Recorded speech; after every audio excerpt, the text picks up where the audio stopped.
This is a serious warning to all U.S. college students and any American who cares about the Palestinians. U.S. politicians are trying to pass this law, the Anti-Semitism Awareness Act, which changes the definition of anti-Semitism to say that criticizing the state of Israel is anti-Semitic and violates Title VI. I'm a student, and if this law were to pass, if I were in school and I said something like, Israel is a colonial project, or Israel was built on the ethnic cleansing of the Nakba of 1948, or Israel oppresses Palestinians, I would violate Title VI, because all schools would now have to make sure that criticizing the state of Israel doesn't happen on their campuses, in their classrooms, by their students. Because in cases like Davis versus the Monroe County Board of Education, U.S. courts ruled that when schools don't stop Title VI violations from student to student, so if I were to say that to somebody else, then they're responsible and they will face consequences, namely, not receiving any more federal funding. You guessed it, U.S. colleges and K-12 schools are federally funded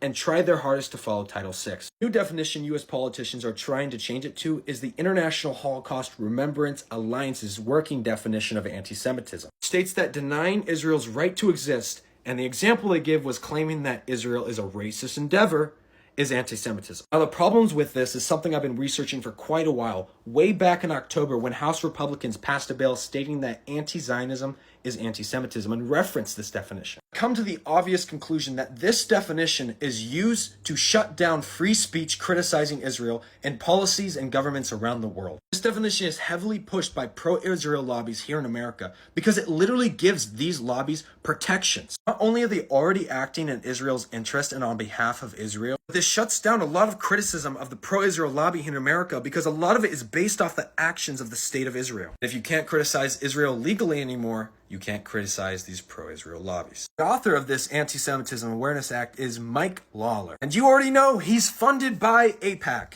$180,000 this year alone. The reason this law is being pushed right now is so they can use it to shut down college protests and say that they're in violation of Title VI. And let them pull federal funding from schools who allow these protests to continue on their campuses. When I was doing my research, I came across something that was really interesting. This is the Jerusalem Declaration on Anti-Semitism, which was made in response to the IHRA's definition. Their goal was to fix the issues with the other definition, which conflated anti-Zionism with anti-Semitism. The two are not the same. To fix the clear bias towards the state of Israel that the other definition is being used for. So a group of 200 scholars got together and wrote this definition that makes a clear distinction about what is and what isn't anti-Zionism and anti-Semitism. The question to politicians are, why not use this definition? It clearly protects free speech in a way that the other one does not. The answer is they don't want to use it. They want to shut down criticism of the state of Israel. That's why they use this one. We have to all speak out against this act. It's an evil act.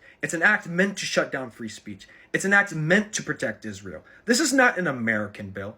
It's an Israeli bill. Pushed by AIPAC, using a problematic and biased definition. They had the audacity to name it the Anti-Semitism Awareness Act. What it should be called is the Don't Speak Against Israel Act.